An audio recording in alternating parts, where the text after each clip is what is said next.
Saudi আরবের বিরুদ্ধে সরাসরি নৌ অবরোধের ঘোষণা দিয়েছে ইয়েমেনের সশস্ত্র যোদ্ধারা। মূলত গেল সপ্তাহে ইয়েমেনের সানা আন্তর্জাতিক বিমানবন্দরে সৌদি জোটের হামলার প্রতিক্রিয়ায় এই কঠোর সিদ্ধান্ত নেয় ইরান সমর্থিত এই গোষ্ঠীটি।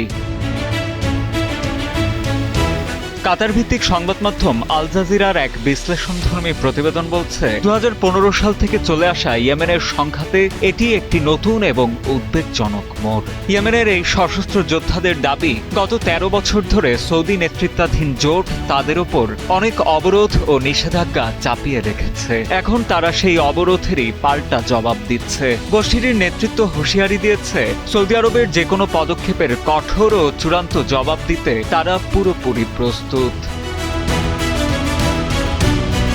এই পরিস্থিতি নতুন করে বিশ্ববাজারে জ্বালানি নিরাপত্তা নিয়ে আতঙ্ক তৈরি করেছে। বাব এল মানদেব প্রণালী, যা বৈশ্বিক তেল ও পণ্য পরিবহনের অন্যতম প্রধান রুট, সেখানে এই নতুন উত্তেজনা বড় ধরনের প্রভাব ফেলতে পারে। কারণ এর আগেই হরমুজ প্রণালী বন্ধ থাকায় বিশ্ববাজারে জ্বালানি সরবরাহ এমনিতেই চাপে ছিল।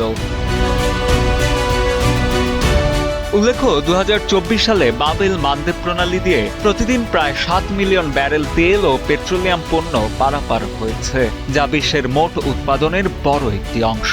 সৌদি আরবের পূর্ব পশ্চিম পাইপলাইন বা পেট্রোলাইন ব্যবহার করে যে তেল ইয়ানবু বন্দরে আনা হয়, তা এই বাব এল মানদেব রুট দিয়েই এশিয়া সহ বিভিন্ন বাজারে পৌঁছায়। বিশ্লেষকদের মতে, বর্তমানে এই অবরোধ ঘোষণার প্রভাব কতটুকু দীর্ঘস্থায়ী হবে কিংবা লোহিত সাগরে আন্তর্জাতিক বাণিজ্যিক জাহাজ চলাচলে এটি নতুন করে কোনো হুমকি তৈরি করবে কিনা তা নিয়ে এখনো নিশ্চিত হওয়া যায়নি। তবে মধ্যপ্রাচ্যের চলমান এই অস্থিরতা যে বিশ্ব অর্থনীতিতে বড় ধরনের ঝুঁকি তৈরি করেছে তা বেশ স্পষ্ট বলেই মনে করছেন বিশ্লেষকেরা। সাজিদা আনিল, ডেস্ক রিপোর্ট, সময় আলো।